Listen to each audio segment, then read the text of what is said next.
La noche que mi suegra se emborrachó en mi mesa de aniversario y le gritó a mi esposa que me dijera lo del seguro de vida, yo me quedé completamente inmóvil en mi silla. No me levanté.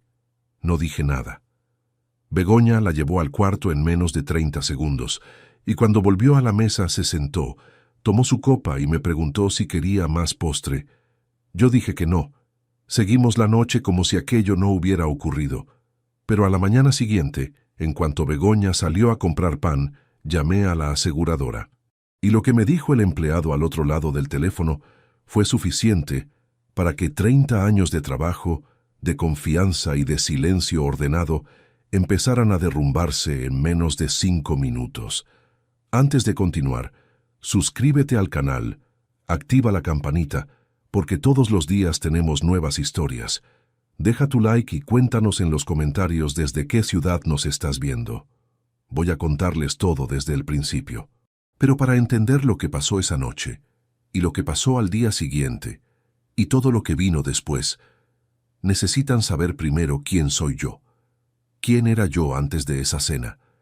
¿Qué había construido durante décadas? ¿Y qué tan ciego había estado durante más tiempo del que me gusta admitir? Mi nombre es Eugenio Medina Palomar. Tengo 53 años. Llevo 30 trabajando como auditor fiscal en la Agencia Tributaria de Zaragoza, que es una forma elegante de decir que me paso los días revisando números que no cuadran, buscando errores que alguien cometió con cuidado, trazando el hilo invisible que conecta lo que aparece en los papeles con lo que realmente ocurrió. Es un trabajo metódico, silencioso, sin ninguna clase de glamour, pero me enseñó algo que no se aprende en ninguna facultad. Los fraudes no se cometen de golpe. Se construyen despacio, en capas, con paciencia, aprovechando la confianza del otro, como un andamio que nadie revisa porque nadie imagina que alguien de su propio entorno podría estar levantándolo. Llevo 26 años casado con Begoña Valverde Aguirre. 49 años, pelo oscuro, una forma de moverse por la casa que siempre me pareció eficiente, como alguien que sabe exactamente a dónde va antes de levantarse de la silla. Nos conocimos cuando yo tenía 27 años y ella 23, en una reunión de trabajo de un conocido común. No fue un flechazo de película, fue algo más tranquilo que eso.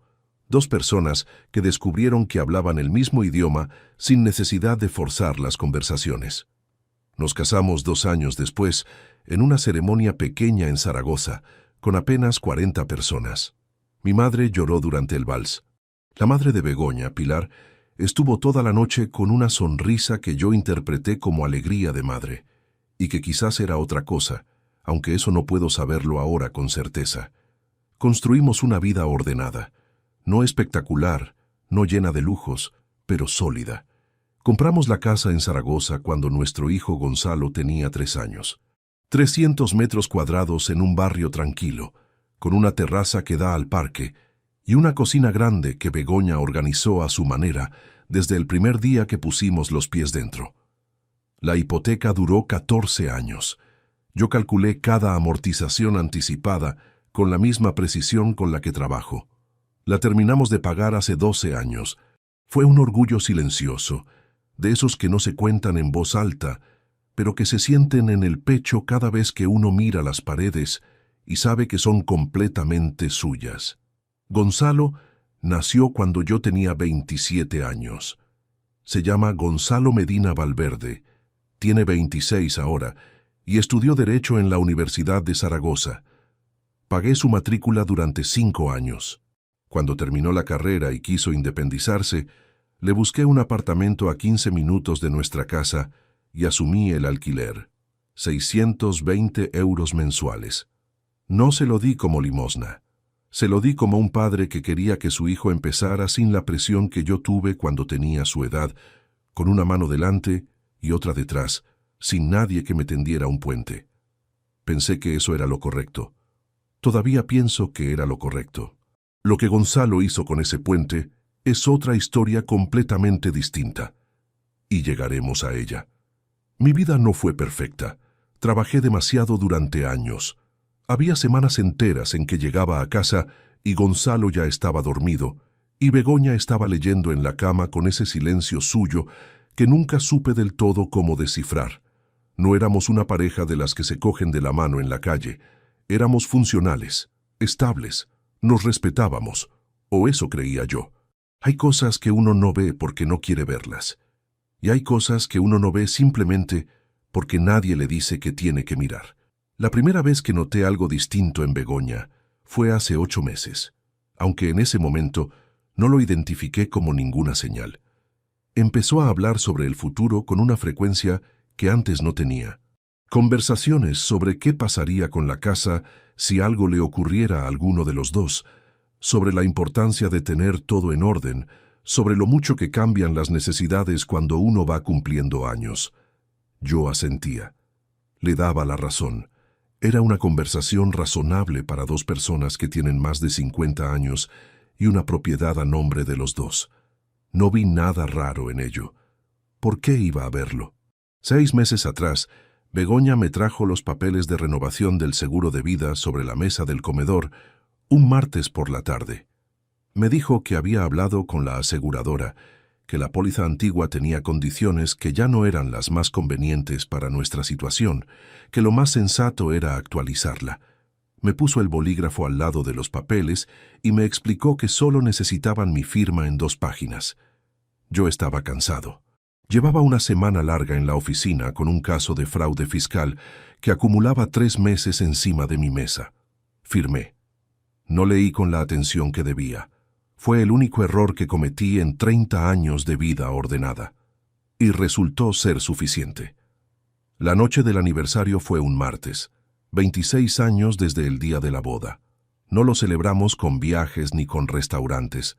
Nunca lo hicimos así. Begoña cocinó en casa como cada año. Cordero asado, que es lo que a mí me gusta, una botella de vino que había guardado para la ocasión, y de postre, un flan casero que mi madre me enseñó a preparar y que Begoña aprendió a hacer mejor que yo con los años. La mesa estaba bien puesta, las velas encendidas. Todo tenía el aspecto de una noche tranquila entre personas que llevan mucho tiempo conociéndose. Pilar estaba ahí porque Begoña la había invitado. Vive sola desde que el padre de Begoña murió hace 9 años, y Begoña la incluye en estas cenas con una regularidad que yo siempre interpreté como cariño de hija.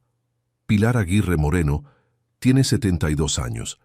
Es una mujer pequeña, de pelo blanco cortado muy corto, con una forma de sentarse muy recta en la silla que parece un hábito antiguo que nadie le ha quitado. Habla poco y observa mucho. Esa noche llegó puntual a las 8:30 con una caja de turrones que dijo que había sobrado de las fiestas y que no quería que se perdiera. La cena empezó bien. Hablamos de cosas normales, del tiempo que llevaba semanas raro para ser la época del año, de un programa de televisión que Pilar seguía todas las noches y del que nos contó más detalles de los necesarios. Begoña sirvió el vino y Pilar aceptó la primera copa con la puntualidad de alguien que llevaba el día esperando ese momento. Yo estaba relajado, o al menos eso creía. Fue durante el postre cuando cambió todo. Pilar llevaba el segundo vaso de vino cuando empezó a ponerse más callada de lo habitual. No era el silencio de siempre, era otro tipo de silencio, el de alguien que está pensando en voz alta sin terminar de decidir si lo va a decir. La miré un par de veces sin que ella se diera cuenta. Begoña hablaba sobre algo relacionado con el trabajo, no recuerdo exactamente qué, cuando Pilar dejó la copa sobre la mesa con un golpe seco que cortó la conversación en mitad de una frase. Se levantó.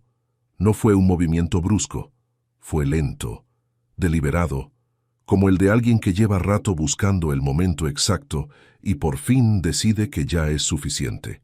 Se quedó de pie al lado de su silla, miró a Begoña directamente y dijo en voz alta, con una claridad que no tenía nada que ver con el vino y al mismo tiempo lo tenía todo. Ya basta de fingir. Dile lo que planean con el seguro de vida. Cobarde. Él tiene derecho a saber. Begoña se levantó de la silla antes de que yo pudiera procesar lo que acababa de escuchar. En menos de 10 segundos ya tenía a su madre del brazo y la llevaba hacia el pasillo con una eficiencia que ahora, mirando hacia atrás, me resulta demasiado rápida para ser improvisada. La puerta del cuarto de invitados se cerró. Escuché voces en voz baja durante un par de minutos. Después, silencio. Yo no me moví. Me quedé en mi silla con el tenedor todavía en la mano, la vista fija en el flan que no había terminado. El comedor estaba completamente en silencio. Las velas seguían encendidas. La botella de vino seguía a la mitad. Todo continuaba exactamente igual que 30 segundos antes, y al mismo tiempo, nada era lo mismo. Begoña volvió a los 4 minutos. Se sentó. Tomó su copa. Me miró con una sonrisa tranquila y me dijo que su madre había bebido más de la cuenta, que no estaba bien del todo desde hacía unas semanas, que a veces decía cosas sin sentido, que no le diera importancia. Yo asentí. Le dije que no me preocupaba. Le dije que el cordero había estado muy bueno. Terminamos la cena. Recogimos la mesa juntos. Begoña fue a ver cómo estaba su madre. Yo me senté en el sofá con el televisor encendido sin ver nada de lo que pasaba en la pantalla. A las 11:15 me fui a la cama y le dije buenas noches cuando ella entró al cuarto 20 minutos después. Me dormí, o al menos hice lo suficiente para que ella creyera que lo había hecho. A las 7:40 de la mañana siguiente, en cuanto escuché el ascensor cerrarse detrás de Begoña, cuando bajó a comprar pan, cogí el teléfono. Marqué el número de la aseguradora que figuraba en el contrato de la póliza, el mismo número que había visto en los papeles que firmé 6 meses atrás, sin leer con la atención que merecían. Tardaron 40 segundos en atenderme. Me identifiqué. Pedí que me confirmaran los términos actuales de mi seguro de vida. El empleado al otro lado de la línea me pidió que esperara un momento mientras cargaba el expediente. Esperé. Cuando habló de nuevo, su voz tenía ese tono neutro y profesional de quien lee información sin saber el peso que tiene lo que está leyendo. Me confirmó los beneficiarios, me confirmó las condiciones, me confirmó la cláusula que yo no recordaba haber aprobado. No dije nada durante 5 segundos completos. 30 años revisando fraudes ajenos. 30 años trazando el hilo que nadie ve, hasta que ya es demasiado tarde. 30 años siendo el hombre que encuentra lo que otros esconden con cuidado. La respuesta estaba en mis propios papeles desde hacía 6 meses. El expediente que tenía encima de la mesa, esa mañana llevaba 3 semanas esperando que yo lo terminara. Era un caso de fraude fiscal de manual. Una empresa de construcción de Huesca que había estado declarando gastos ficticios durante 4 años consecutivos, con facturas emitidas por proveedores que no existían, direcciones que correspondían a solares vacíos y un contador que había firmado todo sin hacer una sola pregunta. Lo había visto 100 veces en 30 años de carrera. Siempre el mismo patrón. Siempre la misma confianza ciega de quien cree que los números pequeños no llaman la atención. Siempre el mismo error de fondo. Pensar que la paciencia del que busca es menor que la paciencia del que esconde. Esa mañana no pude concentrarme en él. Cerré la carpeta a las 9:45. Me levanté, fui a la máquina del café que hay al fondo del pasillo y me quedé mirando el vaso de plástico mientras se llenaba sin ver realmente nada. Mi compañera Rosario, que lleva 16 años sentada al escritorio de enfrente del mío, me preguntó si estaba bien cuando volví a sentarme. Le dije que sí, que había dormido mal. Ella asintió con la mirada de alguien que no termina de creerse lo que le acaban de decir, pero decide no insistir. Rosario siempre ha sido discreta de esa forma. Es una de las pocas cosas del trabajo que valoro sin reservas. Me quedé con el café entre las manos y dejé que la mente fuera hacia atrás. No hacia la llamada de esa mañana. Todavía no podía ir ahí sin que el pecho se me cerrara, sino más lejos, hacia el principio, hacia cómo había llegado yo hasta esa mesa de comedor con las velas encendidas y el cordero asado y 26 años encima. Vine a Zaragoza con 22 años desde un pueblo de la provincia de Teruel, donde mi padre tenía una ferretería y mi madre enseñaba en el colegio público de la plaza. No éramos pobres, pero tampoco sobraba nada. Llegué a la ciudad con una maleta mediana, una plaza en la Facultad de Económicas que había conseguido por nota, y la certeza absoluta de que iba a trabajar el doble que cualquier persona a mi alrededor para no tener que volver con las manos vacías. No era arrogancia, era miedo, el miedo específico de quien ha visto de cerca lo que significa no tener margen de error. Estudié y trabajé al mismo tiempo durante 5 años. Por las mañanas, clases. Por las tardes, un empleo en una gestoría del centro donde me pasaba 4 horas copiando datos a mano en libros de contabilidad que todavía no habían dado el salto a los ordenadores. Recuerdo el peso de esos libros, el olor a papel y a tinta de los sellos. La voz del dueño de la gestoría, don Eusebio, un hombre de unos 60 años, que corregía mis errores con un bolígrafo rojo sin levantar la vista del escritorio, y que un día, sin venir a cuento, me dijo que el único secreto para no equivocarse con los números era nunca fiarse solo de los números, que siempre había algo detrás de ellos. Tardé años en entender del todo lo que quería decir.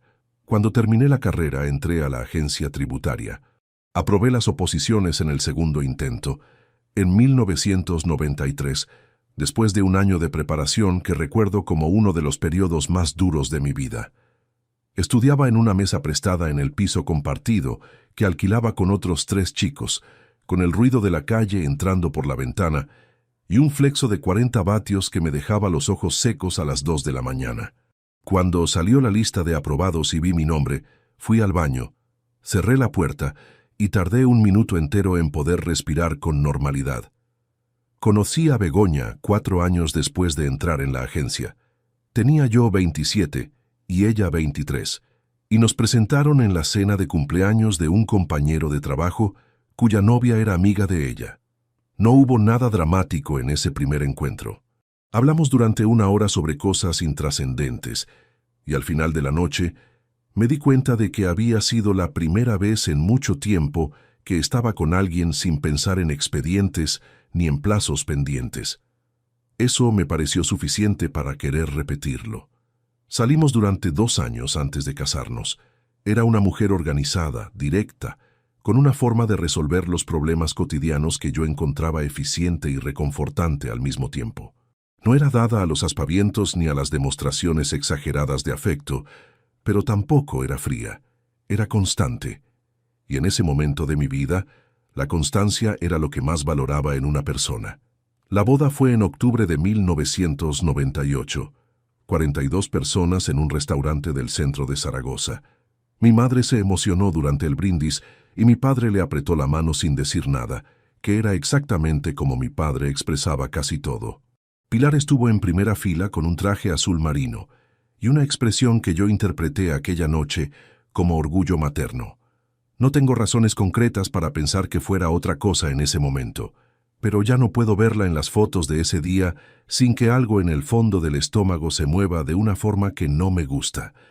Los primeros años del matrimonio fueron los de construir. Compramos el piso cuando Gonzalo tenía 3 años, después de ahorrar durante 6 años, con una disciplina que Begoña llevaba con una precisión que a mí me liberaba de tener que pensar en ello. Ella hacía el seguimiento de los gastos, negociaba con el banco, decidía qué se podía posponer y qué no. Yo generaba los ingresos y ella administraba el mapa. Funcionaba, o al menos eso era lo que yo veía desde mi lado de la ecuación. La hipoteca tardó 14 años en cerrarse.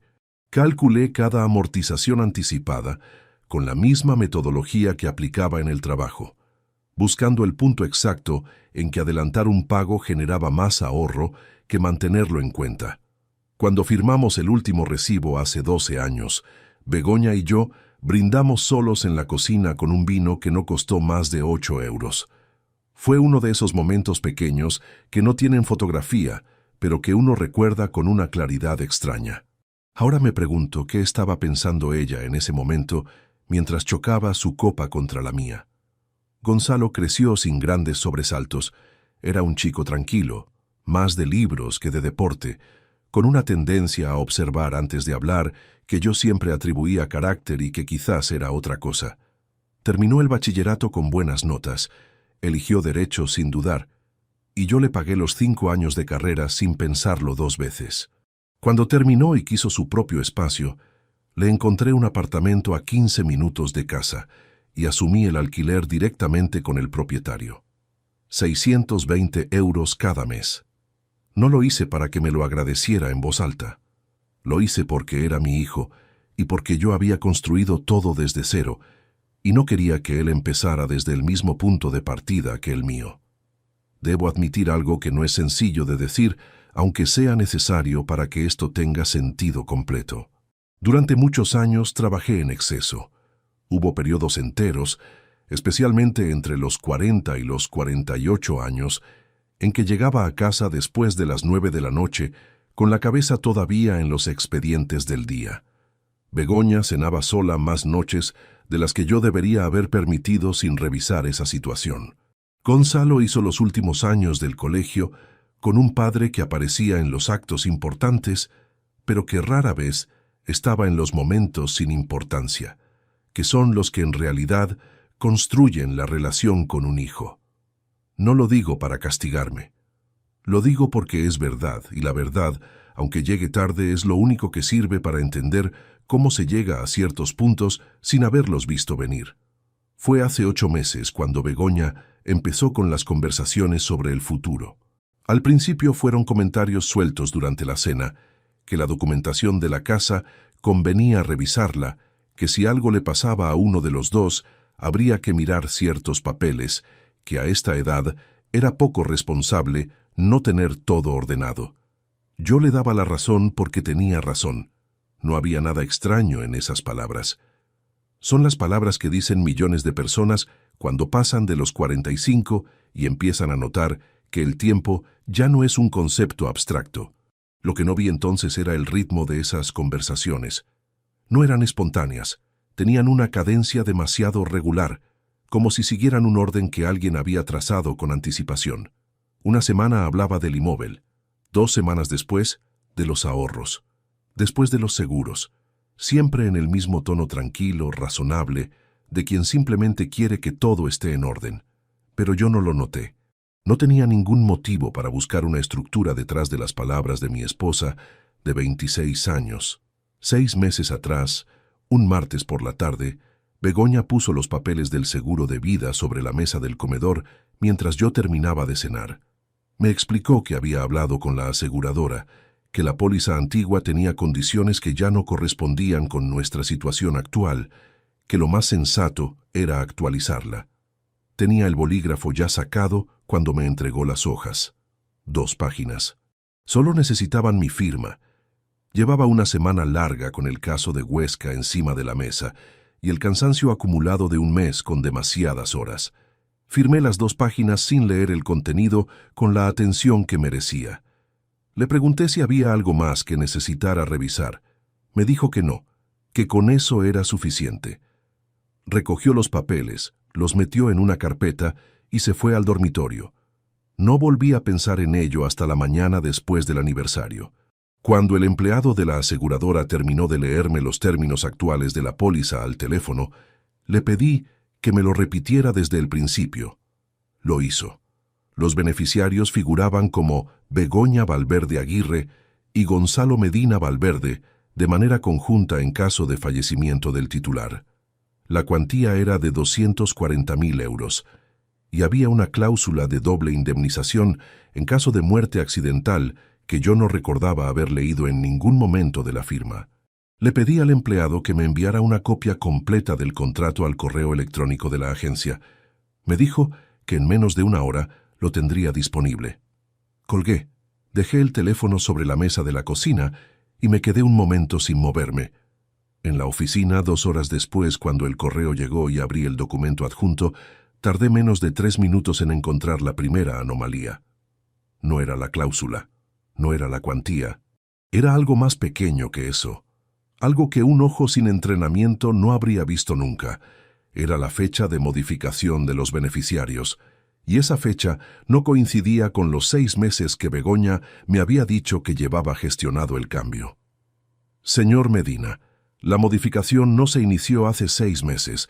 Lo que figura aquí es la fecha de validación definitiva. La solicitud previa entró 2 meses antes. La mujer de la aseguradora lo dijo con la voz plana de quien está leyendo una pantalla y no tiene idea de que, al otro lado, alguien acaba de dejar de respirar con normalidad. Eran las 11:12 de la mañana y yo estaba solo en uno de los despachos pequeños del fondo de la planta, con la puerta entornada y el ordenador de la agencia abierto delante de mí. Había vuelto a llamar en cuanto vi la discrepancia en la fecha del documento, porque en 30 años de trabajo aprendí que cuando una fecha no encaja, casi nunca es un error sin importancia. Suele ser la costura por la que empieza a romperse toda la tela. Le pedí a la empleada que repitiera la información desde el principio. Esta vez tomé notas en una hoja aparte, con mi letra pequeña de siempre, la que uso cuando necesito que nada se me escape. La póliza anterior fue sustituida hace 6 meses, sí, pero consta una pregestión de cambio de beneficiarios fechada 2 meses antes. También figura una solicitud de simulación de cobertura accidental con ampliación de capital. ¿Quién hizo esa pregestión?, pregunté. Le aparece tramitada por mediación externa. ¿Con qué nombre? Hubo un par de segundos de teclado al otro lado. Asesoría Blasco Vida y Patrimonio. Oficina de Zaragoza. No conocía ese nombre. Nunca había pisado esa oficina.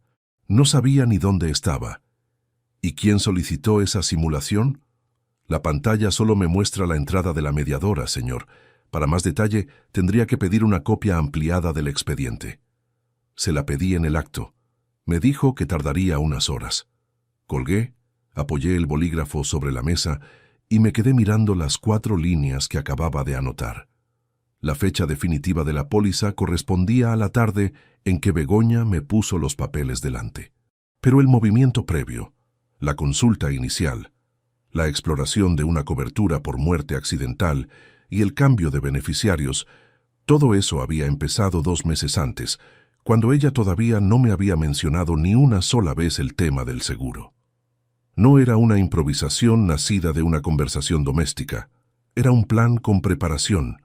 Guardé la hoja dentro de una carpeta marrón del trabajo y regresé a mi mesa con la misma cara que uso cuando vuelvo de hablar con un contribuyente pesado. Rosario levantó la vista un instante. Yo le dije que el caso de Huesca estaba peor de lo que parecía, y ella respondió que casi todos estaban peor de lo que parecían. En otra mañana me habría arrancado una sonrisa. Ese día no. Pasé la siguiente hora sin avanzar una línea del expediente. Abría páginas, leía cifras, cerraba archivos, y todo acababa volviendo al mismo punto. Begoña sentada frente a mí 6 meses atrás, diciéndome que aquello era una simple actualización, cuando 2 meses antes alguien ya había estado calculando cuánto valdría mi muerte si se presentaba como accidental. A las 12:46 salí a comer al coche en lugar de bajar al bar de siempre. No tenía hambre, pero necesitaba estar solo. Aparqué en una calle lateral, bajé un poco la ventanilla y me quedé con la bandeja de aluminio del menú del día sobre las rodillas sin tocarla. Desde ahí pude empezar a poner orden, no a los hechos, todavía eran pocos, al calendario. 8 meses atrás, Begoña había comenzado con las conversaciones sobre la casa. 7 meses y medio atrás, me pidió una copia de la escritura porque, según dijo, quería revisar una vieja cláusula de la hipoteca ya cancelada. Yo se la di. 6 meses atrás me hizo firmar la póliza nueva. Entre una cosa y otra, Gonzalo había empezado a dejarse caer por casa con una frecuencia que antes no tenía. No eran visitas largas ni especialmente afectuosas. Venía, tomaba café, hablaba de cualquier asunto sin importancia y se iba. En ese momento me pareció una buena señal, un hijo retomando costumbre con sus padres. Sentado dentro del coche, con la bandeja enfriándose sobre las piernas, empecé a recordar otra cosa. Más de una vez, al entrar en la cocina, las conversaciones entre Begoña y él se habían cortado en seco. No siempre, no de una forma teatral, solo ese silencio corto, demasiado limpio, que llega después de una frase interrumpida. En circunstancias normales no habría merecido atención, pero nada seguía siendo normal desde la noche del aniversario. Pensé en Pilar, no en su grito. Eso no dejaba de oírlo desde la cena, sino en la posibilidad de ir a verla. Vive a 15 minutos en coche de la agencia, en un tercero sin ascensor que nunca quiso abandonar después de quedarse viuda. Durante unos minutos me planteé salir de allí, presentarme en su puerta y pedirle que repitiera en frío lo que había dicho con el vino dentro. Pero descarté la idea antes de arrancar. Pilar había soltado la verdad porque se le escapó, no porque quisiera dármela. Sobria, con Begoña delante o incluso sin ella, tendría mil maneras de retractarse, de decir que confundió las palabras, que yo había entendido mal, que la edad la hacía mezclar cosas, y si además le advertía a su hija que yo estaba haciendo preguntas, perdería la única ventaja que todavía tenía, que ellas creían que yo no sabía nada. No iba a tocar esa puerta. No todavía.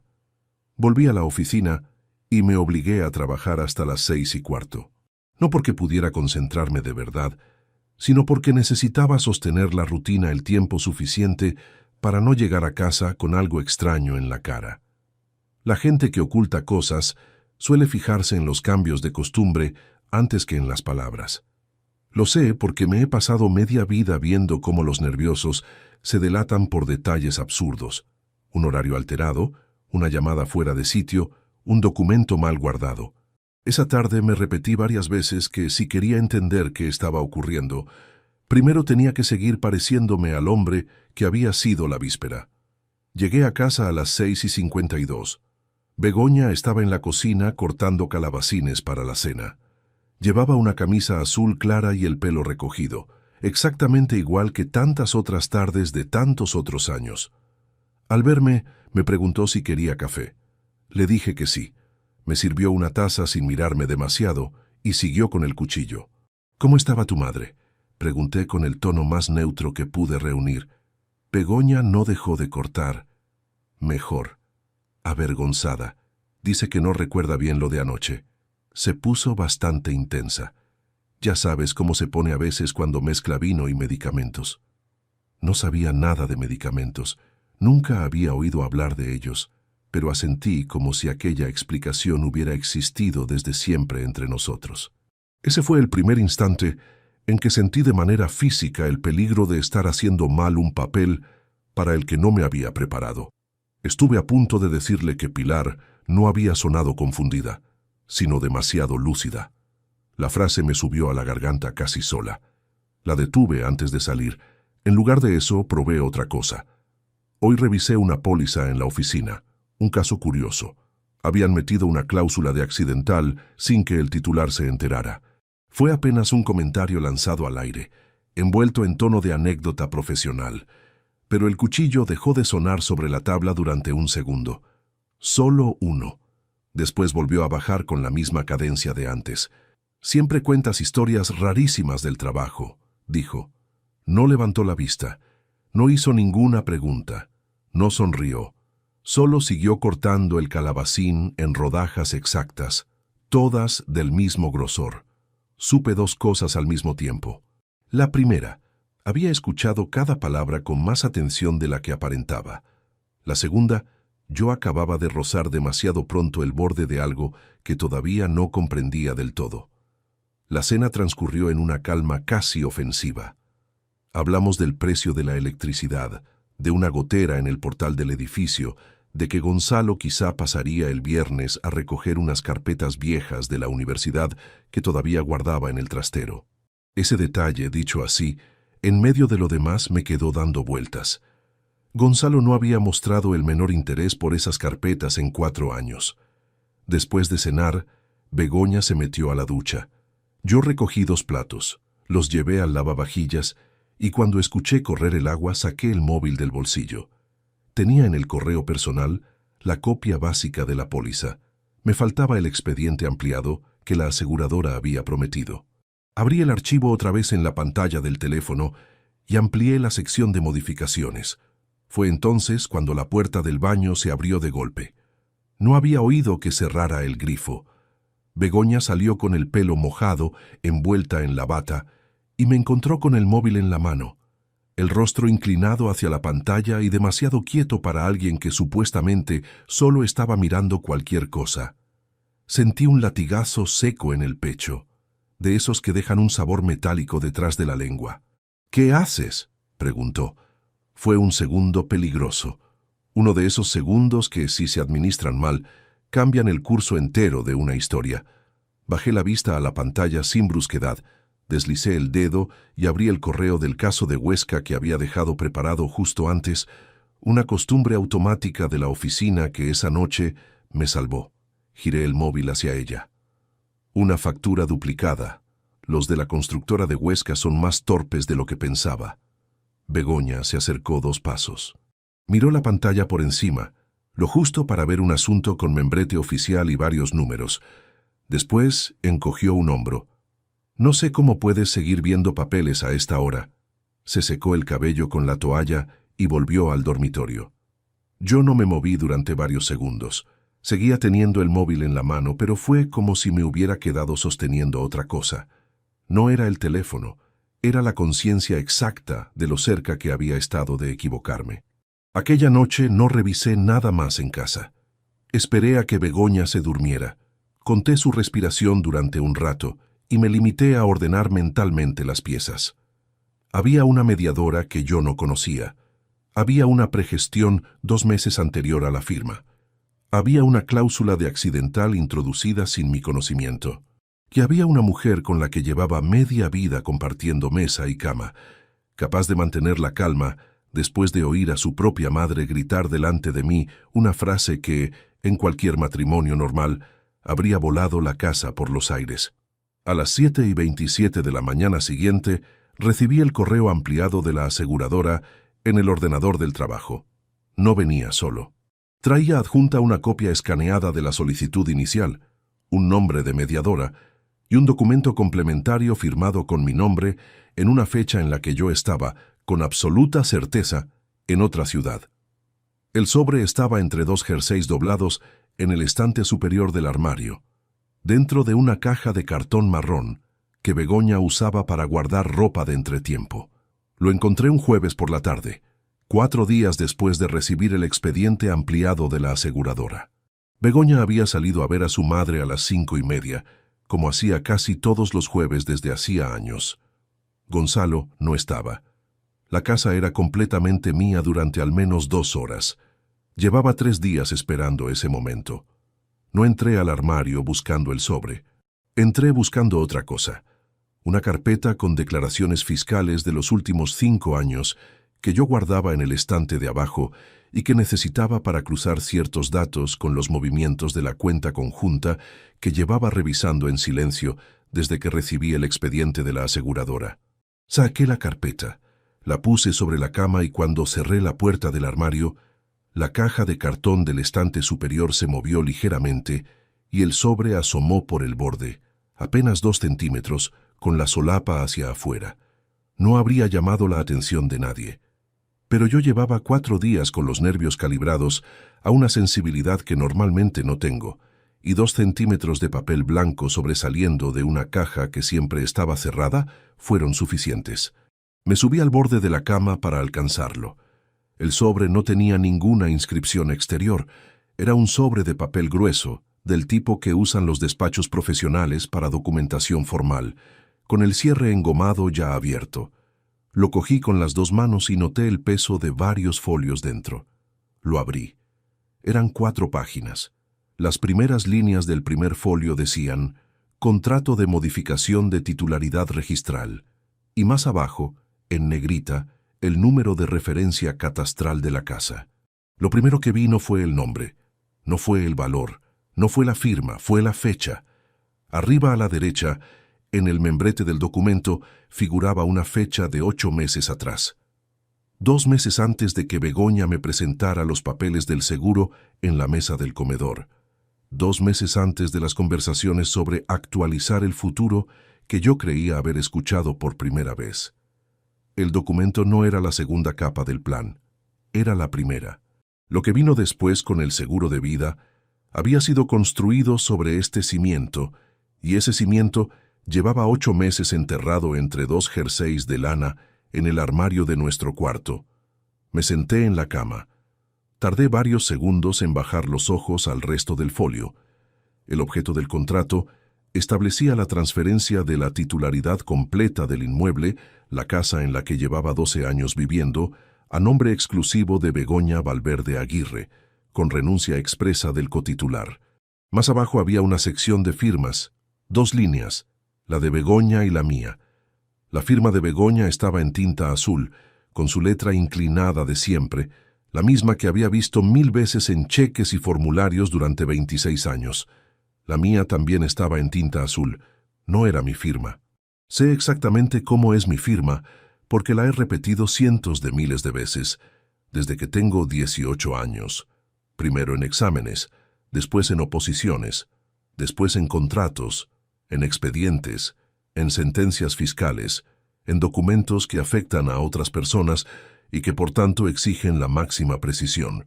Mi firma tiene una E mayúscula, que sube con un ángulo de 45 grados, y una terminación en la P del apellido, que dobla hacia adentro de una forma que desarrollé sin querer y que ninguna persona ha podido replicar con fidelidad cuando lo ha intentado delante de mí como experimento de oficina. Lo que había al pie de ese contrato era una imitación cuidadosa, bastante buena para un ojo sin entrenamiento, completamente insuficiente para el mío. Me quedé mirándola durante un tiempo que no podría precisar. El dormitorio estaba en silencio. Fuera, en la calle, se escuchaba un camión de reparto maniobrar con intermitentes.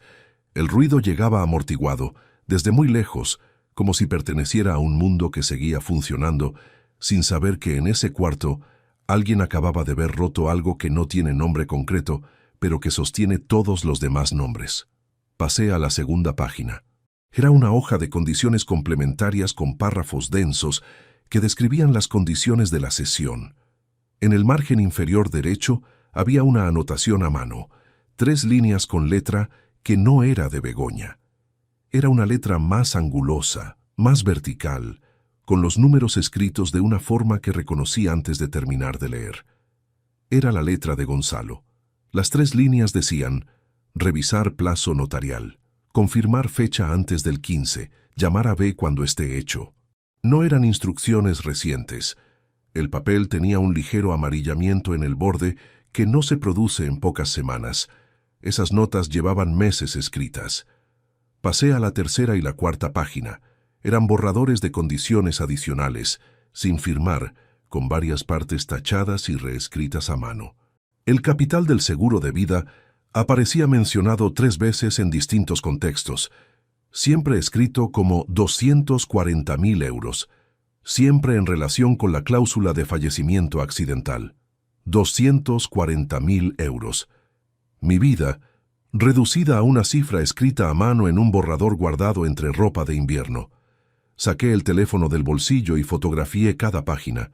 12 fotografías en total, con la máxima resolución posible, 2 tomas por hoja para asegurarme de que los márgenes quedaran completos. Revisé que todas hubieran quedado nítidas. Lo estaban. Después, volví a doblar los documentos exactamente como los había encontrado, devolví el sobre a su posición, empujé la caja hacia adentro hasta que el borde quedó nivelado con el estante y cerré la puerta del armario. Me quedé de pie en el centro del dormitorio. A mis espaldas, la cama estaba hecha. La almohada de Begoña tenía una pequeña arruga que ella habría alisado antes de salir si hubiera tenido prisa. En la mesita de noche, del lado de ella, había un vaso de agua a medias y una novela boca abajo con el marcapáginas a 3/4. Una novela que llevaba leyendo desde hacía 2 semanas con absoluta normalidad. Mientras todo esto existía a 1,5 metros de la cama. Cogí la carpeta de declaraciones fiscales, la que había venido a buscar cuando empezó todo esto, y salí del dormitorio. Me senté en el escritorio del salón, abrí la carpeta y empecé a revisar los papeles, como si ese hubiera sido siempre el plan de la tarde. Tenía que hacer algo con las manos, porque si no hacía algo concreto, algo metódico y físicamente demandante, la ira iba a encontrar la salida antes de que yo pudiera decidir a dónde dirigirla. Así estaba, con los extractos de 4 años delante y un bolígrafo en la mano, cuando escuché la llave en la cerradura a las 7:23. Begoña entró con una bolsa de compras. Pasó por el salón, me saludó con un «ya estoy» dicho hacia la cocina más que hacia mí, y desapareció detrás de la esquina. La escuché abrir el frigorífico, mover cosas, cerrar un cajón. Hasta aquí todo normal. El problema llegó 3 minutos después, cuando volvió al salón y se quedó de pie al lado del escritorio. Miró los papeles extendidos frente a mí con una expresión que no era de curiosidad, sino de algo más difícil de nombrar. ¿Qué estás revisando? Declaraciones del año pasado. El gestor me pidió una aclaración sobre un concepto deducible. Era una mentira técnicamente posible, pero había un problema. Begoña sabía que yo gestionaba mis declaraciones directamente desde la agencia y que nunca usaba gestor externo. Llevábamos 26 años. Ella lo sabía. Lo vi en su cara. No fue un cambio grande. Fue 1 milímetro de tensión alrededor de los ojos. Esa contracción pequeña que la gente hace cuando procesa algo que no esperaba y no sabe todavía si tiene que preocuparse. Yo aparté un folio, saqué otro de debajo y señalé una columna de números con el bolígrafo. Tengo un gasto de 2.300 euros del año pasado que no encuentro justificante. Si no lo localizo antes del viernes, tendré que declararlo sin deducción. Fue suficiente. Los números concretos, el plazo, el contexto fiscal, era exactamente el tipo de problema tedioso y específico con el que yo llegaba a casa de vez en cuando y del que Begoña siempre había preferido no escuchar demasiados detalles. «Pues espero que lo encuentres», dijo y volvió a la cocina. Solté el aire por la nariz, despacio, sin que se notara. Esa noche dormí 3 horas. No por el miedo ni por la rabia, que ya habían encontrado su cauce y se habían convertido en algo más frío y más útil. Dormí poco porque estuve hasta las 2 de la madrugada cruzando mentalmente los datos que había acumulado en los últimos 4 días. La mediadora, la fecha anterior a la firma, el documento con la asignatura falsificada, la letra de Gonzalo en el margen, las fotografías guardadas en el teléfono. Tenía pruebas de que alguien había falsificado mi firma en un contrato de cesión de propiedad. Tenía indicios de que mi hijo había participado en la planificación. Tenía una póliza alterada con cláusula de accidental que nadie me había explicado. Pero todavía no sabía qué parte de todo esto ya había sido ejecutada ante notario y qué parte seguía siendo un borrador. Y no sabía cuánto tiempo tenía antes de que alguien decidiera que ya era suficiente preparación. Al día siguiente, en cuanto llegué a la agencia, cerré la puerta del despacho pequeño y llamé a un número que llevaba años guardado en el móvil, pero que nunca había necesitado usar. Aurelio Gómez Salas, experito judicial, 58 años, un hombre que había pasado 2 décadas dentro del sistema antes de montar su propio despacho de investigación privada, y al que conocía de un caso cruzado en la agencia hacía 6 años, donde su trabajo había sido el más limpio y el más discreto que yo había visto hacer a alguien ajeno al cuerpo. Contestó al segundo tono. «Aurelio, soy Eugenio Medina. Necesito verte hoy. Es urgente y es personal». Hubo una pausa breve. «A las 4 en mi despacho», dijo. «Trae todo lo que tengas». Tenía 12 fotografías y la certeza de que lo que había en esos documentos era solo la parte del plan que Begoña había considerado suficientemente segura para guardar en casa. Lo que estuviera fuera de esas 4 paredes era lo que todavía no podía ver. Y eso, precisamente eso, era lo que más me preocupaba. El despacho de Aurelio Gómez Salas estaba en un segundo piso sin ascensor de la calle Manifestación, con una placa de latón en la puerta que solo ponía su nombre y el número de colegiado. Nada más. Sin logotipos, sin descriptivos, sin ninguna indicación de a qué se dedicaba dentro. Era exactamente el tipo de discreción que yo necesitaba. Aurelio me abrió a las 4 en punto, con una taza de café en la mano, y la expresión tranquila de alguien que ha escuchado suficientes historias graves como para no alterarse antes de conocer la suya. Tiene el pelo completamente blanco, las manos grandes, y una forma de sentarse que ocupa el espacio con calma, sin urgencia. Lleva 22 años fuera del cuerpo de peritos judiciales, pero hay algo en su manera de mirar los papeles que deja claro que nunca dejó de pensar como uno. Extendí las 12 fotografías sobre la mesa en orden cronológico. Le expliqué todo desde el grito de Pilar hasta el sobre del armario, sin saltarme nada y sin exagerar nada. Aurelio no me interrumpió ni una sola vez. Cuando terminé, cogió las fotografías una por una, Las examinó con la misma lentitud con que un médico revisa una radiografía y las fue dejando en una pila ordenada a su derecha. «La firma está falsificada», dijo. No como pregunta. «Estoy seguro. ¿Tiene algo escrito suyo de esa misma época para comparar?» Le traje al día siguiente 3 documentos originales de la agencia firmados con fechas próximas a las del contrato.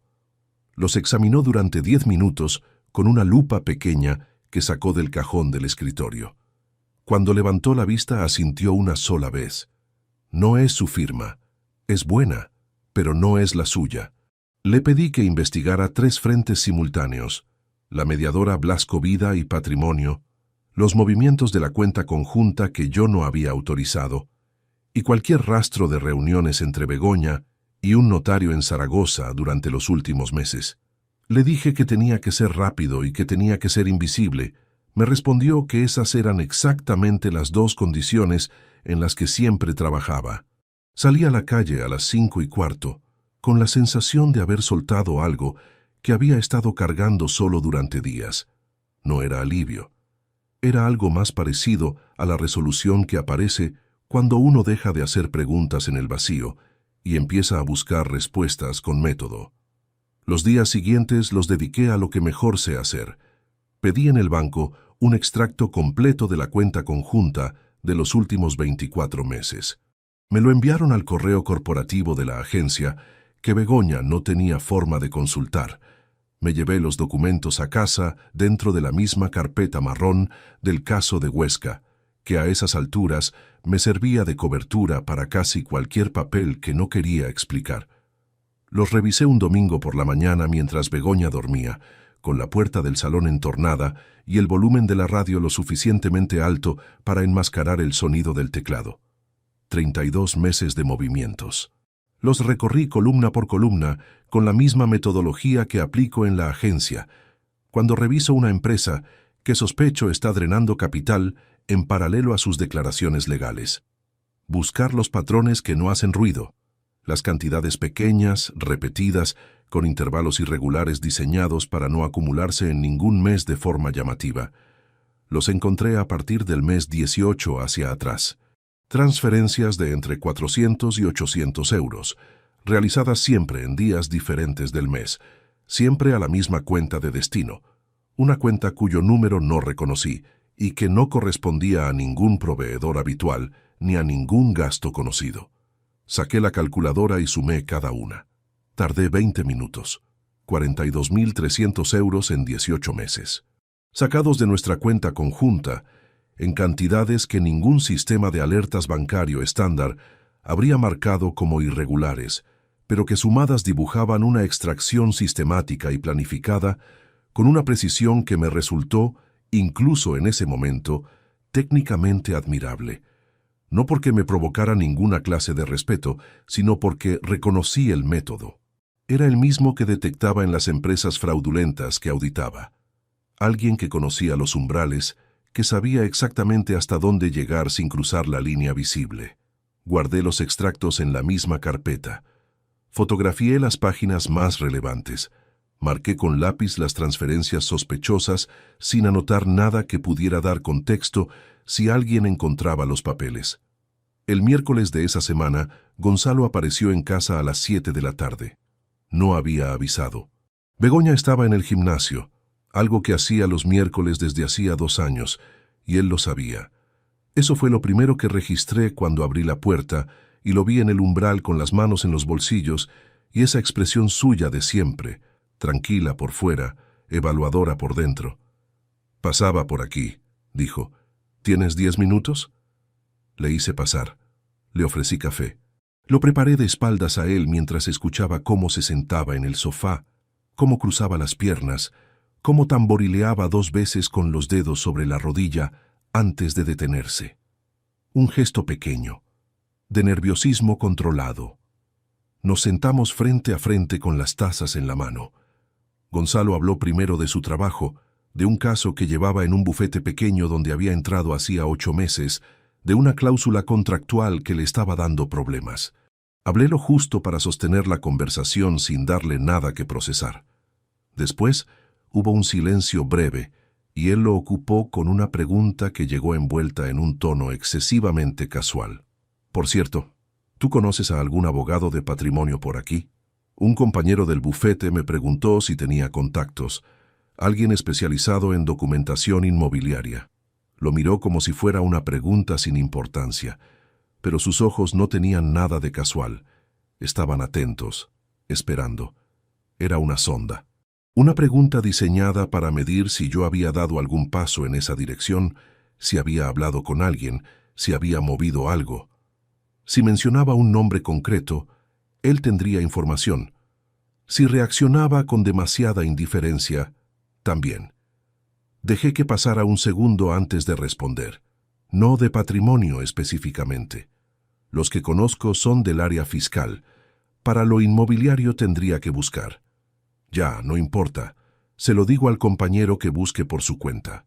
Gonzalo tomó un sorbo de café. Yo tomé el mío. Hablamos 10 minutos más sobre cosas que no importaban y después se levantó diciendo que tenía que cenar con unos amigos. Lo acompañé a la puerta, le dije que viniera con más tiempo la próxima vez y cerré cuando el ascensor se lo llevó.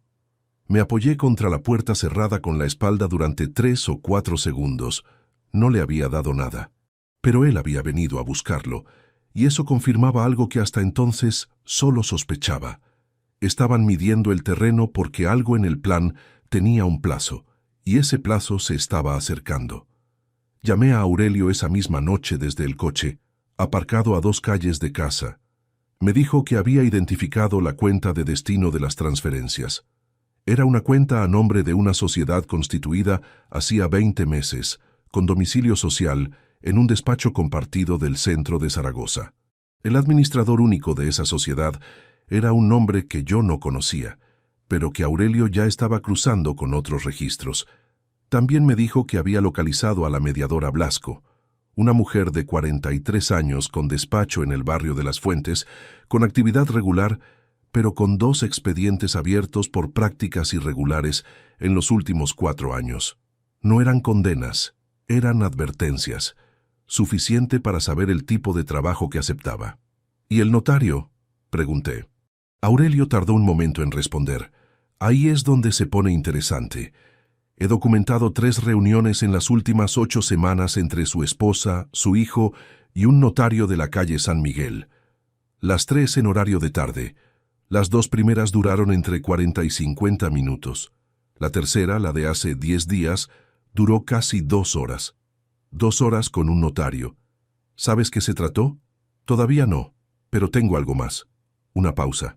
Los documentos notariales que se preparan en ese despacho tienen un plazo de vigencia estándar de 30 días desde la fecha de emisión.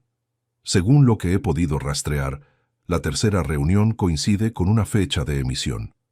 Lo que significa que si esos documentos siguen el protocolo habitual, el plazo vence en menos de 20 días. 20 días. No era una amenaza abstracta. Era una fecha concreta acercándose en el calendario, y yo todavía no sabía exactamente qué contenían esos documentos, ni qué necesitaban de mí para ejecutarse. Podía ser una nueva firma. Podía ser algo que ya habían falsificado. Podía ser las 2 cosas. Le pedí a Aurelio que duplicara el seguimiento, que necesitaba saber el contenido de esos documentos antes de que el plazo venciera. Voy a necesitar acceso a alguien dentro del despacho, dijo. No es rápido ni es barato. Lo que necesites. Colgué.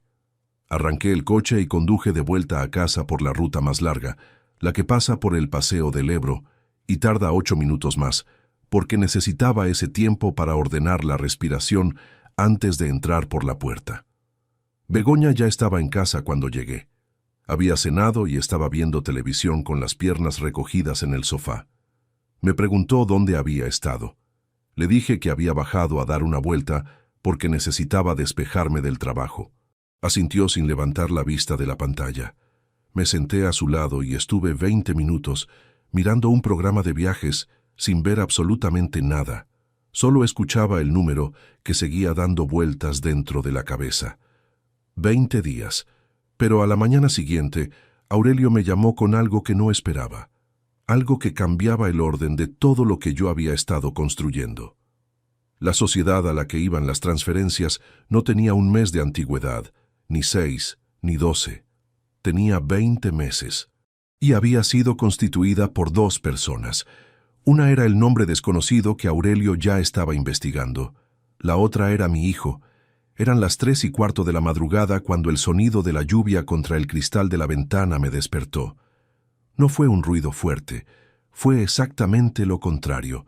Uno de esos sonidos continuos y suaves que normalmente ayudan a dormir, pero que esa noche me encontraron con los ojos abiertos antes de que pudiera decidir si quería estarlo. Me quedé inmóvil, mirando el techo blanco del dormitorio, escuchando la respiración de Begoña a mi izquierda. Lenta, profunda. La respiración de alguien que duerme sin peso encima. Me pregunté cómo se hacía eso. Me levanté con cuidado de no mover el colchón más de lo necesario. Cogí el móvil de la mesita, salí al pasillo y cerré la puerta del dormitorio con la misma precisión que llevaba practicando desde la noche del aniversario. Me senté en el sillón del salón a oscuras, con la lluvia al fondo y el teléfono apagado sobre la rodilla. No quería leer nada, no quería revisar nada. Solo necesitaba un rato fuera del dormitorio, lejos de esa respiración tranquila que cada noche me resultaba más difícil de soportar.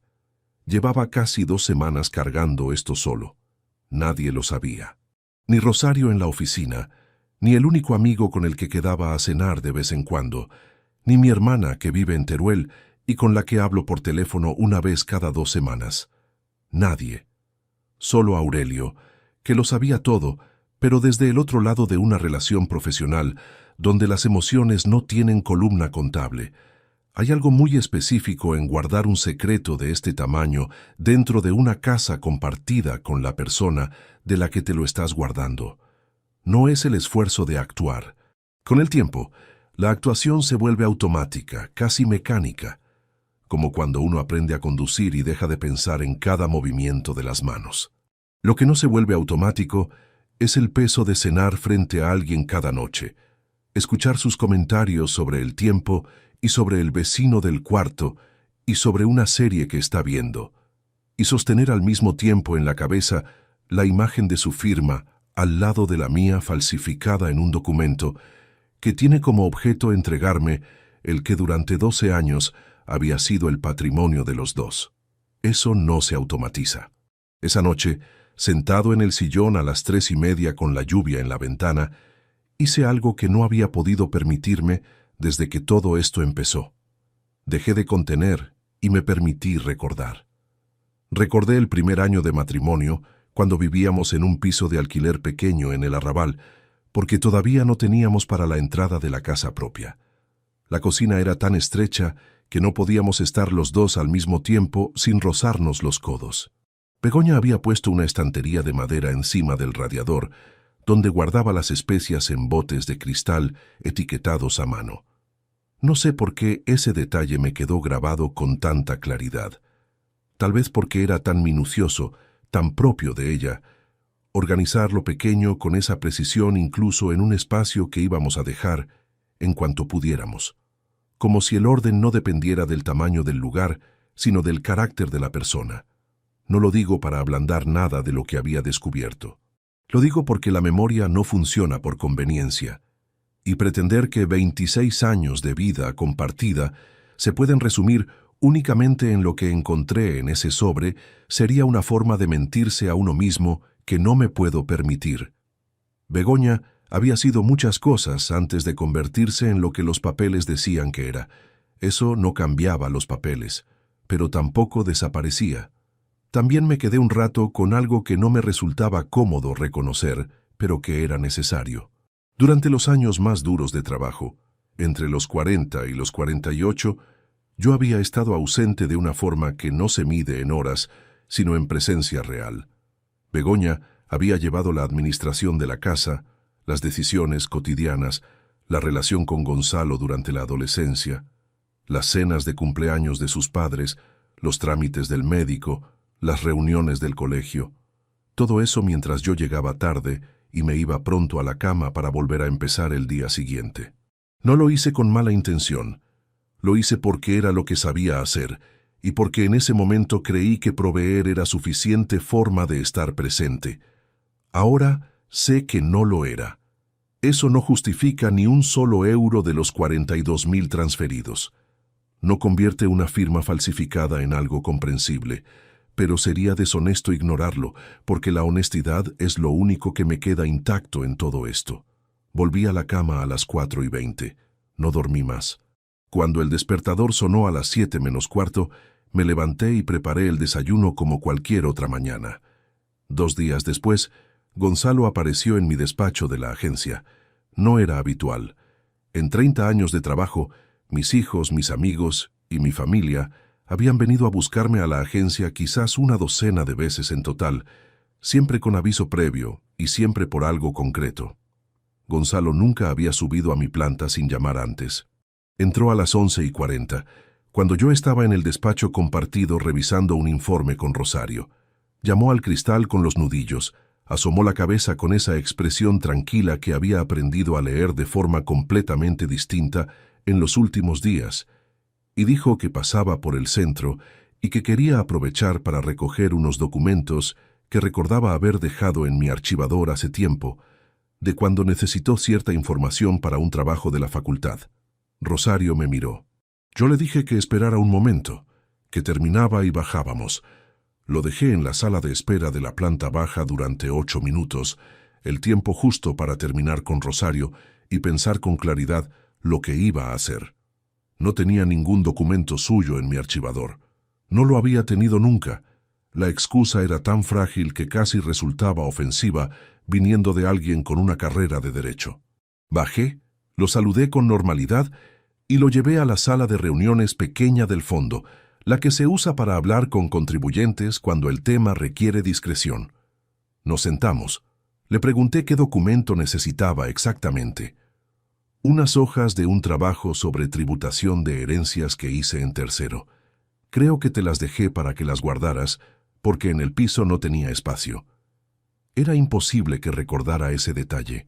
Era imposible que importara lo suficiente para aparecer sin avisar en mi trabajo una mañana de entresemana. Pero su cara no mostraba ninguna fisura. Tenía práctica. Abrí el archivador que había traído conmigo y revisé un par de carpetas con calma, tomándome el tiempo suficiente para que pareciera una búsqueda real. Luego levanté la vista. No encuentro nada con ese nombre. Puede que lo tirara en una de las limpiezas que hice el año pasado. Gonzalo asintió. Dijo que no importaba, que seguramente ya no lo necesitaba para nada. Pero no se levantó de inmediato. Se quedó sentado un momento más y dijo, con el mismo tono de antes, sin señalar nada en concreto: ¿Todo bien por casa? Te noto un poco cansado últimamente. Fue el momento más peligroso de toda la mañana, no por lo que preguntó, sino por cómo lo preguntó, con una atención específica en mi cara, esperando algo, no consuelo, información. Trabajo, respondí. El caso de Huesca lleva 3 meses y no termina. Ya sabes cómo es esto. Gonzalo sonrió levemente. Siempre el trabajo. Lo dijo sin veneno, casi con afecto, y sin embargo había algo en el tono, muy por debajo, que sonaba a otra cosa, como alguien que ya ha tomado una decisión y puede permitirse ser amable porque sabe que el resultado no va a cambiar. Lo acompañé a la salida. Le di 2 palmadas en el hombro en el portal, como hacía siempre. Le dije que viniera a cenar el fin de semana. Me respondió que lo intentaría. Volví a mi mesa, cerré el informe de Huesca y llamé a Aurelio desde el baño del pasillo. Mi hijo estuvo aquí hace 20 minutos. ¿Sabes dónde estaba esta mañana antes de venir? Aurelio tardó unas horas en responderme. A las 2:30 me envió un mensaje con una sola línea. Consultar registros. Esta mañana tu hijo estaba en la notaría de la calle San Miguel a las 10:15. A las 10:15 Gonzalo estaba reunido con el notario. A las 11:40 estaba en mi despacho preguntando por papeles que no existían. No había venido a buscar ningún documento. Había venido directamente desde la notaría a verificar mi estado de ánimo, a comprobar si algo en mi cara, en mi tono, en cualquier detalle pequeño revelaba que yo sabía algo. Era el movimiento de alguien que acaba de firmar o de preparar algo importante y necesita asegurarse de que el terreno sigue estable. Lo había mirado a los ojos durante 20 minutos y no había visto nada diferente a su padre de siempre.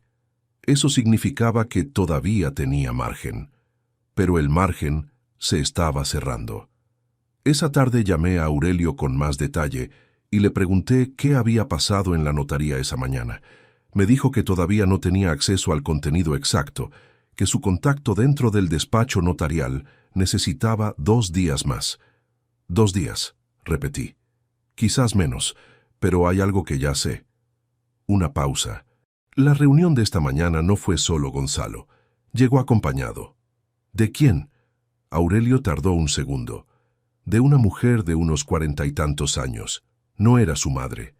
Mi contacto no la conoce, pero la describió como alguien que llevaba los documentos y que habló más que él durante la reunión. Una mujer de 40 y tantos con los documentos, que habló más que Gonzalo. No era Begoña, no era Pilar. Era alguien que yo todavía no había colocado en ningún punto del mapa. Y esa persona había estado esa mañana en una notaría con mi hijo, con documentos en la mano, mientras yo le estaba diciendo que el café de la máquina del trabajo seguía siendo igual de malo que siempre. Aurelio llamó a las 8:43 de la mañana, 2 días después de decirme que necesitaba tiempo para identificar a la mujer que había acompañado a Gonzalo a la notaría. Estaba desayunando de pie junto a la encimera de la cocina cuando sonó el teléfono. Begoña ya había salido. Cogí la llamada antes del segundo tono. «La mujer es Cristina Blasco Ferrán», dijo Aurelio sin preámbulo. 43 años, titular de Blasco Vida y Patrimonio, la mediadora de seguros. No respondí de inmediato. Puse la taza sobre la encimera. Es la misma persona que tramitó la pregestión de la póliza. La misma, confirmó Aurelio. Y hay más. Mi contacto en la notaría consiguió acceso al registro de la reunión de anteayer. No al contenido completo, pero sí al tipo de documento trabajado. Era una escritura de cesión de derechos sobre bien inmueble con poder notarial incluido. Un poder a nombre de Begoña Valverde para actuar en representación del titular en caso de que éste no pudiera comparecer. Tardé un momento en procesar lo que acababa de escuchar. Un poder notarial en nombre de Begoña para representarme a mí. No necesitaban mi firma real para el paso final. Si ese poder estaba correctamente instrumentado, Begoña podría presentarse ante cualquier registro o entidad financiera y actuar en mi nombre sin que yo estuviera presente, sin que yo supiera nada. El poder era la llave que convertía todo lo demás en ejecutable. Y llevaba mi firma falsificada igual que el contrato del armario. ¿Está firmado?, pregunté. Según mi contacto, fue protocolizado en esa reunión. Tiene validez legal desde ese momento, salvo que se impugne formalmente. ¿Cuándo vence el plazo de los documentos originales? En 9 días.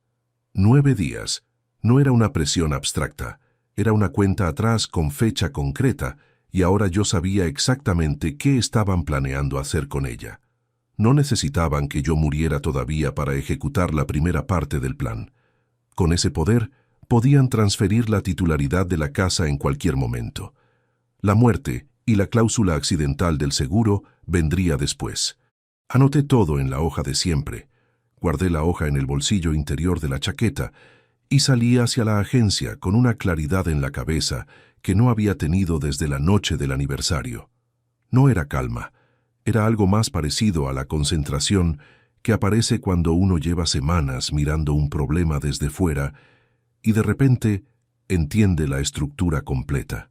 Esa misma tarde, llamé a Severino Castro Ruiz. Lo conocía desde hacía 12 años, de un caso de fraude documental que habíamos cruzado desde lados distintos, él representando a un contribuyente y yo auditando la empresa implicada. En ese proceso vi cómo trabajaba, metódico, sin dramatismo, con una capacidad para leer documentos legales que iba más allá de la técnica y entraba en algo parecido a la intuición. Tiene 61 años, el pelo gris recortado muy corto y una costumbre de hablar en voz baja que obliga a prestar atención, lo cual, me imagino, nunca le ha perjudicado en una sala. Nos reunimos en su despacho de la calle Alfonso, esa tarde a las 6. Le expuse todo en orden cronológico, del mismo modo que se lo había expuesto a Aurelio, sin atajos y sin carga emocional. Solo los hechos, las fechas, los documentos fotografiados y los informes de seguimiento. Severino escuchó sin interrumpir. Cuando terminé, cogió las fotografías impresas que yo había llevado y las revisó una por una. La firma falsificada es el eje, dijo al cabo de un rato. Todo lo demás se sostiene sobre eso. Si acreditamos que esa firma no es suya, el contrato de cesión es nulo de pleno derecho.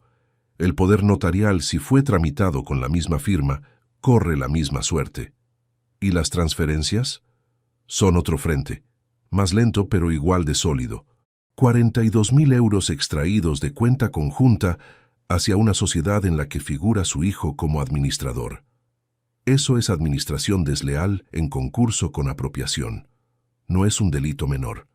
Le pregunté cuánto tiempo necesitaba para preparar la documentación formal.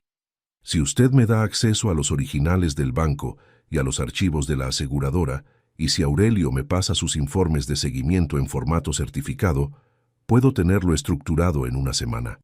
Una semana. 2 días antes del vencimiento del plazo notarial. Necesito que sea en menos de eso, dije. Severino me miró por encima de las gafas con la expresión de alguien que está recalculando, no cuestionando. 5 días, dijo, pero trabajo sin descanso. Le dije que sí. Le di acceso a todo lo que tenía. Acordamos hablar cada 24 horas. Salí a la calle a las 7:30 con el peso específico de quien ha dado el último paso antes de que algo empiece a moverse de verdad. Ya no era una investigación silenciosa. Era una cuenta atrás con 2 relojes corriendo en paralelo, el mío y el de ellos. El que llegara primero al final determinaba quién tenía el control. Al día siguiente, Gonzalo llamó por teléfono a las 11 de la mañana. Estaba en la agencia. Dejé que sonara 2 veces, el tiempo suficiente para decidir cómo quería sonar, y después contesté. «Papá, necesito pedirte un favor». Su voz era tranquila, con esa cadencia suya de siempre cuando pide algo que ya ha decidido que va a conseguir. «Tengo un problema con el alquiler este mes. Un cliente del bufete retrasó un pago y me quedé corto. Son 2.000 euros. Te los devuelvo en cuanto me entre la transferencia». 2.000 euros. En el momento preciso en que los documentos notariales estaban a días de vencer y Aurelio tenía el seguimiento activo sobre sus movimientos. No era una casualidad de tesorería personal. Era el mismo movimiento que había venido a hacer al despacho con la excusa de los papeles de la facultad. Mantenerme tranquilo, mantenerme en el papel del padre normal, del padre que resuelve los problemas de su hijo sin hacer preguntas. Si yo transfería el dinero sin dudar, ellos tendrían la confirmación de que nada había cambiado en mi cabeza. «Claro», dije. «¿Te lo mando hoy?» «Si puedes, sí. Me sacarías de un apuro importante. Considera que está hecho». Un silencio breve. Después, «Gracias, papá, en serio». Colgué.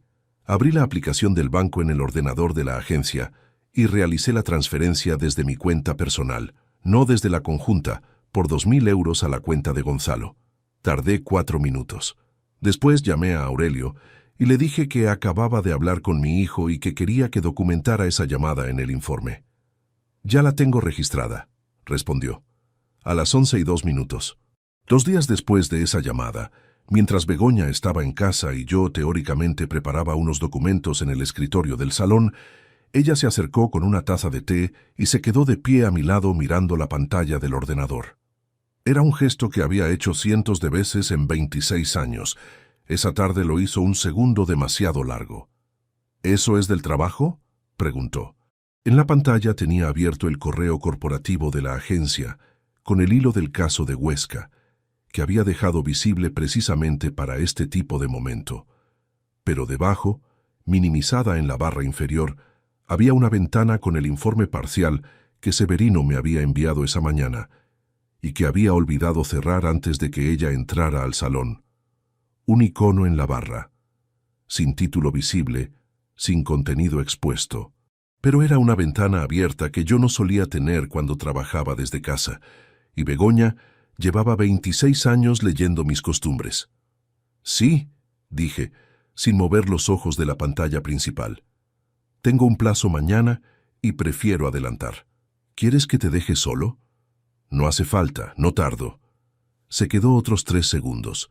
Después puso la taza a mi lado y se fue al dormitorio. Escuché cómo cerraba la puerta, no del todo, sino dejando una rendija. Lo suficiente para escuchar si yo movía la silla o cogía el teléfono. Esperé 4 minutos sin moverme.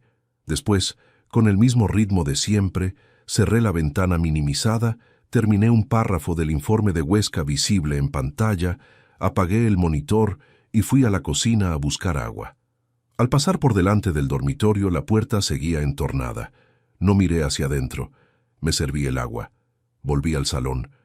Me senté. Esa noche, cuando Begoña ya dormía, recibí un mensaje de Severino a las 11:51. Decía: documentación lista para el jueves. Perito caligráfico confirmado para dictamen express. Una cosa más. Encontré un tercer titular en la sociedad de Gonzalo. Nombre registrado hace 4 meses. Necesitas verlo antes de la reunión. No es alguien ajeno a usted. Lo leí 2 veces. Un tercer titular en la sociedad. Alguien que yo conocía. Alguien que se había incorporado 4 meses atrás, cuando el plan ya llevaba más de un año en marcha, cuando la fecha del aniversario quizás ya estaba marcada en algún calendario que yo no había visto.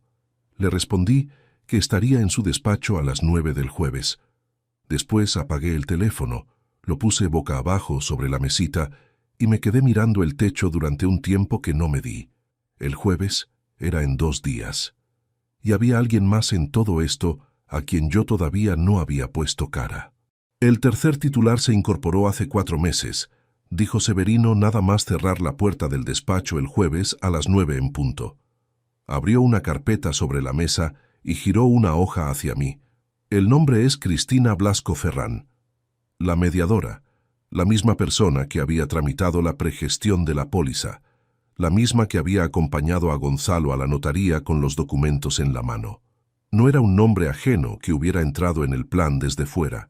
Era alguien que llevaba en él desde el principio y que 4 meses atrás había formalizado su participación económica en la sociedad hacia la que habían ido los 42.300 euros de nuestra cuenta conjunta.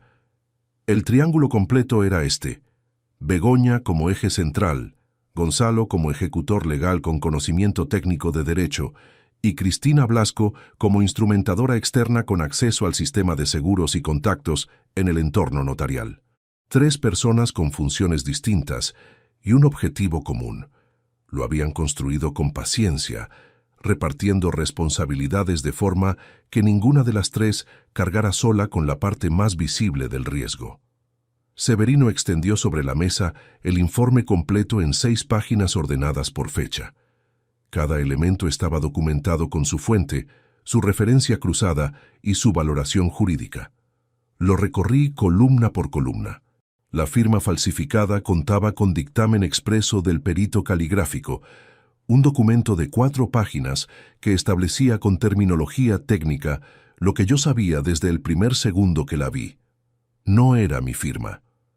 El poder notarial tramitado en la reunión de la semana anterior arrastraba la misma nulidad, porque había sido instrumentado sobre la base de esa firma. Las transferencias estaban cuantificadas, fechadas y vinculadas a la sociedad con Gonzalo como administrador visible y Cristina Blasco como tercera titular. El informe de Aurelio, certificado y adjunto, añadía el registro de las reuniones notariales con fechas, duraciones y presencia documentada de los implicados. Era todo lo que necesitaba. Le dije a Severino que quería hacer la confrontación esa misma semana, antes de que venciera el plazo de los documentos, antes de que tuvieran tiempo de reaccionar a cualquier movimiento que pudieran intuir. ¿Dónde?, preguntó. En casa, en la mesa del comedor. Severino me miró un momento antes de responder. ¿Con testigo presente? Con Pilar Aguirre, la madre de Begoña. No lo expliqué más. No hacía falta. Severino asintió. y dijo que esa misma tarde presentaría la denuncia formal ante el juzgado de guardia para que el proceso quedara iniciado antes de que yo hablara con nadie en casa. Una vez registrada la denuncia, cualquier movimiento posterior de Begoña sobre los documentos o los activos quedaría bajo escrutinio judicial automático. Salí del despacho a las 10:20 con el informe en una carpeta marrón que metí en el maletín de trabajo. La misma carpeta de siempre, el mismo maletín de siempre, nada que llamara la atención de nadie que pudiera estar mirando. Esa tarde, en cuanto llegué a casa y Begoña entró a la ducha, saqué el teléfono y llamé a Pilar. Contestó al cuarto tono con esa voz suya algo ronca que siempre ha tenido. «Pilar, soy Eugenio. Necesito pedirte que vengas a cenar mañana por la noche». Silencio. «¿Eugenio?» «Sí. Solo te pido que vengas. No le digas a Begoña que hablamos». Otro silencio. Más largo. Cuando volvió a hablar, su voz tenía un tono diferente. Más bajo. Más quieto. «¿Encontraste algo?» No le respondí eso directamente. «Ven mañana a las 9», dije. «Por favor, un momento más». Después, «Estaré ahí». Colgué en el instante exacto en que el grifo de la ducha dejó de sonar. Guardé el teléfono. Abrí el cajón de la cocina y empecé a buscar el sacacorchos con la misma expresión de siempre, como si llevara ahí los últimos 2 minutos. Begoña salió del baño envuelta en la bata y me preguntó si había pensado en qué cenar. Le dije que había comprado algo de camino. Ella abrió el frigorífico, revisó lo que había dentro y empezó a organizar sin hacer más preguntas. Fue el momento más peligroso de toda la semana. No porque Begoña sospechara algo concreto, sino porque la proximidad entre lo que estaba a punto de ocurrir y la normalidad de esa cocina resultaba tan extrema que por un segundo tuve que hacer un esfuerzo real para sostener la postura, el tono y la expresión de un hombre que no sabe nada. Lo sostuve. Cenamos. Hablamos de lo de siempre. Recogimos los platos. A las 11:15 nos fuimos a dormir. A las 9 en punto del día siguiente, Pilar llamó al timbre. Begoña abrió la puerta con una expresión de sorpresa genuina. Le preguntó a su madre por qué no había avisado. Pilar dijo que había decidido pasarse a última hora, que tenía ganas de verlos. Begoña la hizo pasar con esa eficiencia suya de siempre. Le ofreció una copa, puso algo de cena sobre la mesa. Yo saludé a Pilar con normalidad, y ella me sostuvo la mirada exactamente un segundo, el tiempo justo para confirmar que seguíamos entendidos. Nos sentamos a la misma mesa del aniversario, las mismas sillas.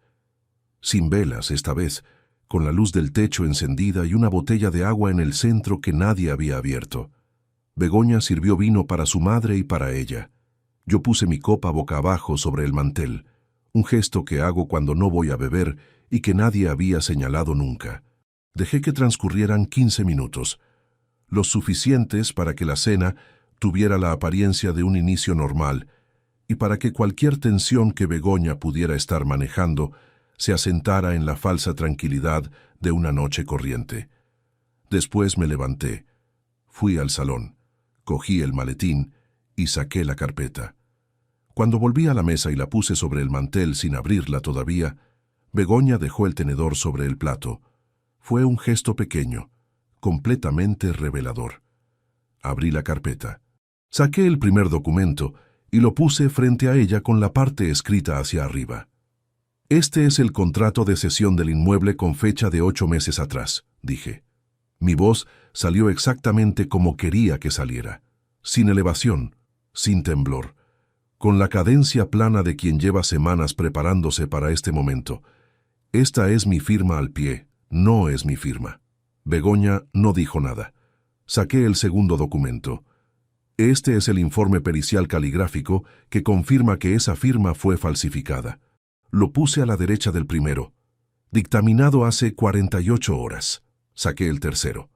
«Este es el registro de transferencias de los últimos 18 meses desde nuestra cuenta conjunta hacia una sociedad de la que Gonzalo es administrador y de la que Cristina Blasco Ferrán, la mediadora que tramitó el cambio de mi póliza sin mi conocimiento, es titular desde hace 4 meses». Puse la hoja sobre las 2 anteriores. 42.300 euros. Begoña tenía los ojos fijos en los papeles. No en mí, en los papeles. Pilar no había movido un músculo desde que yo había vuelto a la mesa con la carpeta. Saqué el cuarto documento. Este es el informe de seguimiento de Aurelio Gómez Salas, experito judicial, certificado notarialmente, que documenta 3 reuniones entre tú, Gonzalo, y el notario de la calle San Miguel durante las últimas 8 semanas, con la última reunión incluyendo a Cristina Blasco, y resultando en la protocolización de un poder notarial a tu nombre, con mi firma falsificada. Cerré la carpeta y la dejé a un lado. La denuncia formal fue presentada ayer ante el juzgado de guardia, añadí. Incluye todos estos documentos. El proceso está abierto desde esta mañana. Begoña levantó la vista. Durante unos segundos no dijo nada. Después abrió la boca. Eugenio, esto es un malentendido. Hay cosas que no tienen el contexto que tú crees que tienen. Si me dejas explicarte, no hay nada que explicar. Lo dije sin brusquedad, sin rabia audible. No vine a escuchar una explicación. Vine a informarte de lo que ya está en manos del juzgado. Begoña se volvió hacia su madre. Pilar tenía los ojos bajos y las manos sobre la mesa, quietas, sin tocar la copa. Mamá, la voz de Begoña cambió de registro. Se tensó. Mamá, dile algo. Pilar no levantó la vista. El silencio duró varios segundos. Después Begoña empujó la silla hacia atrás y se levantó. Esto no va a quedar así, dijo. Tienes razón, respondí. No va a quedar así. Va a quedar en los tribunales, que es exactamente donde tiene que estar. Se fue al dormitorio. La puerta no se cerró de golpe, lo cual me sorprendió. Se cerró con cuidado, casi en silencio, con la contención de alguien que todavía está calculando. Me quedé sentado frente a Pilar. Ella tardó un momento en levantar la vista. Cuando lo hizo, sus ojos estaban secos, pero había algo en ellos que pesaba de una forma difícil de nombrar. No era arrepentimiento exactamente.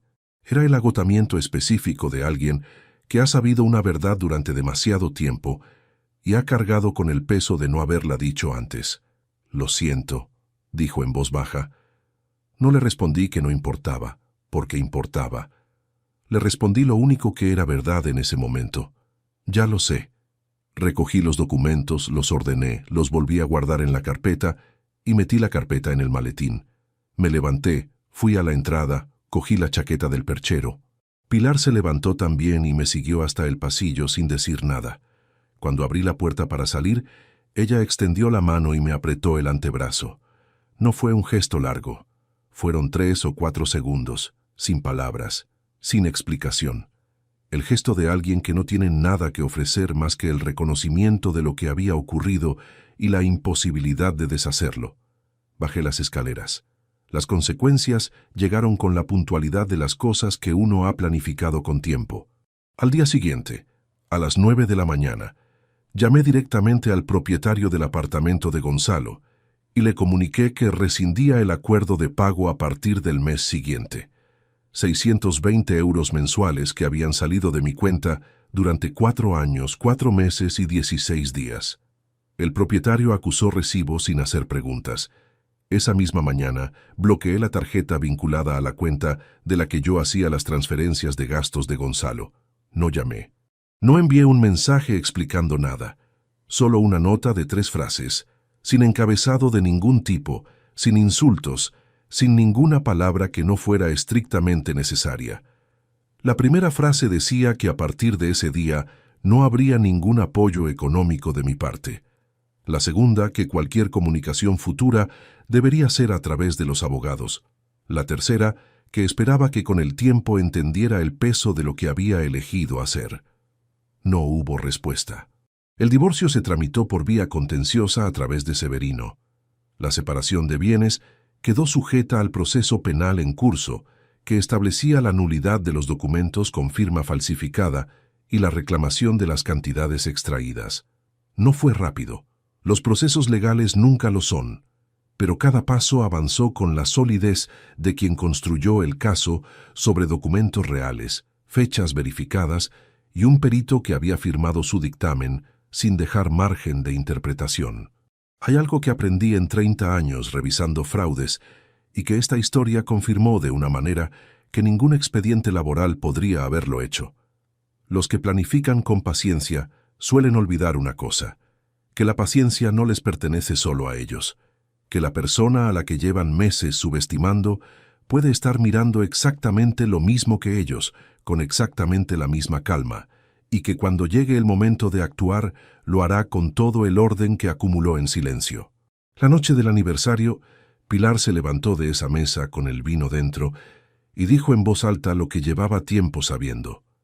Begoña la llevó al cuarto en 30 segundos y volvió a sentarse como si no hubiera pasado nada. Yo también me quedé sentado como si no hubiera pasado nada, pero a la mañana siguiente llamé a la aseguradora y esa llamada fue el primer hilo. Todo lo demás era cuestión de no soltarlo. Si te gustó esta historia, dale like al video, suscríbete al canal y comparte tus impresiones en los comentarios. Para escuchar la próxima historia, haz clic en la caja de la izquierda. Gracias por vernos.